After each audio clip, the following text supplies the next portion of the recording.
And Dom, right now, we welcome back Civic Media Sports Director, our friend Mike Clemens.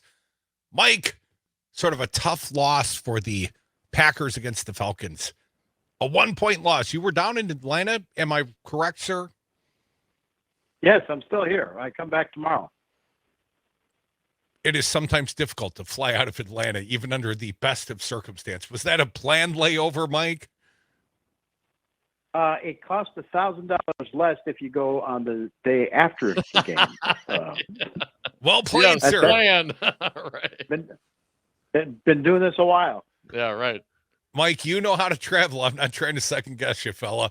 What about this game, Mike? A little bit of a heartbreaker for the Packers. They were playing well. Jordan Love played effectively very well in the first half and through the third quarter, but then the offense, it just went ice cold. It did. What did you guys think of the game?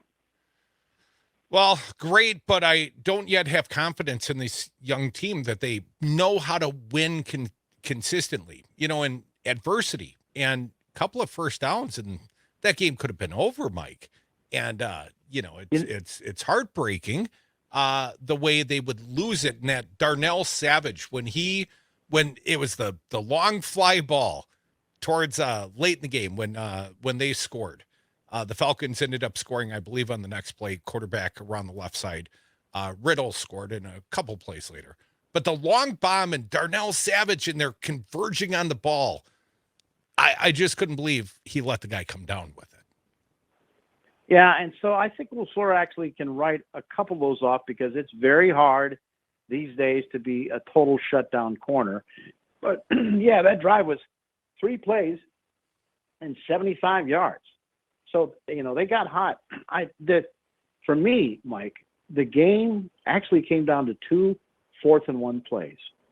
One was when Jordan Love was driving with the ball, and then he had a face with a 4th-and-1. He moved over to the right guard a little bit, and it looked like he was going to attempt a quarterback sneak. Oh, they ended up getting a full start, And so in the locker room, we asked the center, Josh Myers, what happened on the play, because there's been a couple of things where there's stuff that's gone on between the center, Myers, and Jordan Love that happened during training camp.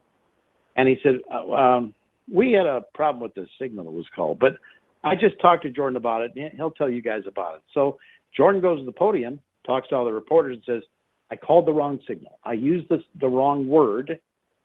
And as LaFleur put it, it also was getting very loud in that dome-like stadium as well, with the Falcons fans finally getting excited. They were kind of late to show up like they are, like the student section at a Badgers game. But he made a mental mistake. And when he called out the wrong thing, didn't get the right snap, didn't get the right blocking. And then, the Falcons took that, drove down the field, and scored, went ahead. Then it was the Packers need to get the ball back.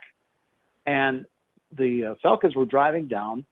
And on a 4th-and-1 in Packers territory, all of a sudden, Desmond Ridder and the Falcons offense break huddle quickly, run up to the line, and snap. And the Packers defense was still standing around.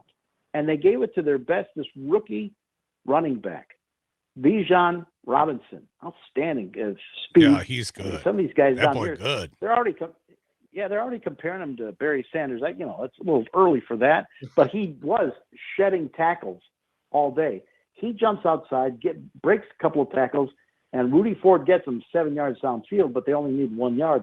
And that was the game because the Packers defense wasn't ready for that quick hitting play like that. And the other key thing that happened, I started noticing in the third quarter that Arthur Smith, who used to coach with LaFleur with the Titans, he came out and he ran a couple of series where he went empty backfield and he went 5 wide. And it's this young second-year quarterback, Desmond Ridder, up there trying to work it completely with his arm. And the Packers secondary, they were in their dime, and they had everything covered. So after a couple of series, then they went to play action. And the Packers spent all last week so focused on the Falcons running back, they must have taken a couple of guys off the field and switched. And that's when Ridder started moving the ball in chunks. And they came back down from a 24-12 deficit and ended up winning the damn game. Michael, Clemens, our sports reporter, he was at the game. He's still in Atlanta. Well, in your absence, Mike, can't not get to this story. We're going to run short on time here. But the Milwaukee Journal-Sentinel reporting a $600 million Brewer proposal, perhaps as much as $700 million. Taxpayers are going to be on the hook here, Mike. This was contentious when the stadium got built. I think this is going to be a political football, excuse the analogy, fella. But what do you think, Mike? What's your first blush on this breaking news?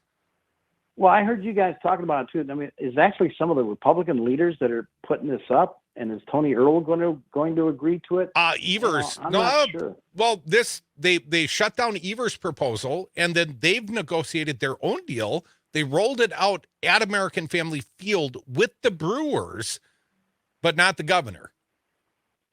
Yeah, I mean, I remember back in the '90s when it was Miller Park and George Petak, the state senator from Racine, late at night, he changed his vote, agreed to that sales tax, and then within the next year, the people of Racine voted him out in a recall. I interviewed Tommy Thompson one time, talking about his career, and he told me, I said, hey, so are you going to the Brewers game? He says, I don't go to Brewers games.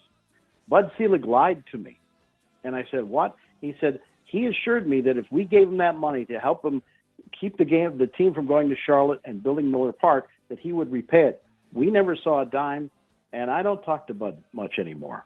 I was shocked to hear that story. So it's going to get very political, no doubt. Mike Clemens, Packers, big game, bringing it home. They better get a victory because they got to turn it around in 4 days and then play the Lions on a Thursday night. So you don't want to go into a divisional game 1-2. You better win. Mike, we're depending on you to bring home a Packer victory for the Devil's Advocates and the Civic media audience. Just let me talk about it. I don't want to come up with a game plan, please.